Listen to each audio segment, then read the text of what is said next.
Oh, you know the game's good when there's more blood on the title screen than the actual game. There's nothing like a classic video game based on a movie. If you've never seen Willy's Wonderland, it's a movie about a guy trying to clean and refurbish an abandoned Chuck E. Cheese-esque restaurant overnight while surviving against animatronics that come to life. If you're thinking this sounds like a certain little horror game franchise, don't worry, the creators denied any similarities. Now to be fair, I can't really call it a FNAF ripoff, but there's a couple parallels you can make between the two, like having a serial killer backstory and having possessed animatronics. Even though technically at the end of the movie they say that the animatronics are possessed for a different reason, I don't really care, okay, they're possessed. I think the movie is a fun watch, but not really as a horror movie. It's a pretty bad horror movie. Personally, I just enjoy the action scenes, which I think became the inspiration for the game, because if you consider this a horror game, then stay away from horror games. Look, I don't really own any horror games physically. This is the best I got, okay? Please leave me alone. The Willy's Wonderland game was developed in Brazil and came out 9 months after the movie.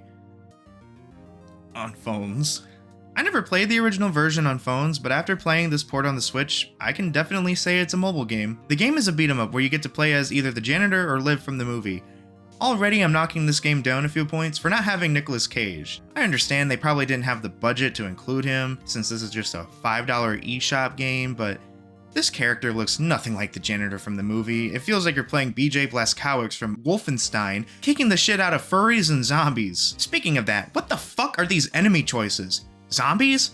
And a SWAT team? There wasn't anything like this in the fucking movie. If there was an actual arcade game in the movie that featured these things as like enemies, then that would be perfectly fine. But all the movie would show was this pinball machine. You know, it probably would have been better if they just invested the time they made this game into making a Willy's Wonderland pinball game. I mean, all you gotta do is just make a pinball game, then just slap on some Willy's Wonderland assets, and there you go, your $5 pinball game. But nope, this game just has to be a weird bastardization of the movie. Remember the air vent scene from the movie? I'll be honest, that scene was pretty good horror-wise, but now look at the second level of the game. This is ridiculous. I mean, that's all you can really say about the game. I swear, knowing about the movie makes this game 10 times more confusing. Plus, even as a beat-em-up adaptation, it's still a garbage game. The combos are super repetitive and the fighting overall is boring as hell. You have 2 alternative attacks, one being the super punch, and the other being a tornado that just drains the hell out of your opponents. Not to mention this game was really easy except for one level. I was able to get through 6 of the 7 levels without dying once.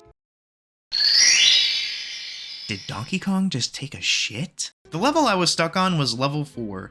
Don't you love it when there's stupid bullshit blocking your view? There's some enemies who are a little bit challenging, but this enemy right here was the most stupidly annoying enemy in the whole game. She has a drone that just keeps shooting at you. You can't destroy it or block its attack, so all you gotta do is wait until she's dead. The zombie herself can teleport, do an explosion attack, and she has a fucking shield that's hard to break because of the sluggish ass combat. For 2 reasons, this is the most annoying enemy. Reason number 1, when you get a game over, you have to restart from the beginning of the level.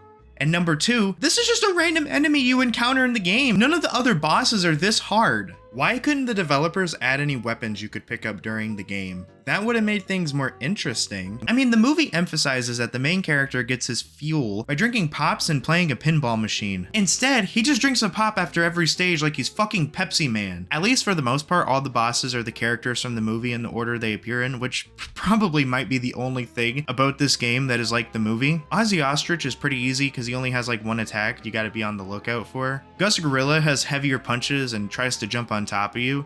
I wish this boss fight ended with you curb stomping him in the urinal like in the movie. Then there's Siren Sarah, who's just not a challenge whatsoever. Nighty the Knight has this big ass sword, which, you know, weapons. Cammy the Chameleon shoots these snot rockets and actually has the most complex attack pattern, which is a little refreshing to see. That doesn't mean it's good or anything, it's just nice to see something that's not super repetitive.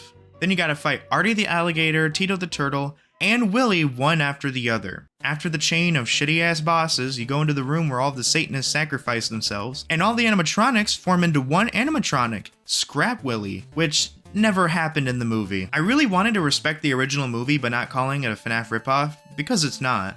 I actually think the movie does a great job differentiating itself, even though the plot can get pretty batshit insane. But given how Pizzeria Simulator came out in 2017, I can't help but think the developers of the game just stole the scrap concept and recycled it from FNAF. Man, I remember when FNAF World came out and there was this huge mob of people who fucking hated it. This game feels like FNAF World on goddamn black tar heroin. If you thought Scrap Willy was going to be the final boss, then you haven't seen the movie, because the last boss you fight in the game is Sarah again. But this time her name is Cursed Siren. Shouldn't it be Cursed Sarah? Maybe that's a little nitpicky, whatever. She attacks like a fucking Dragon Ball character, which is kind of funny, but after beating the game, you get a still image of Fortnite Jonesy driving away as an explosion happens.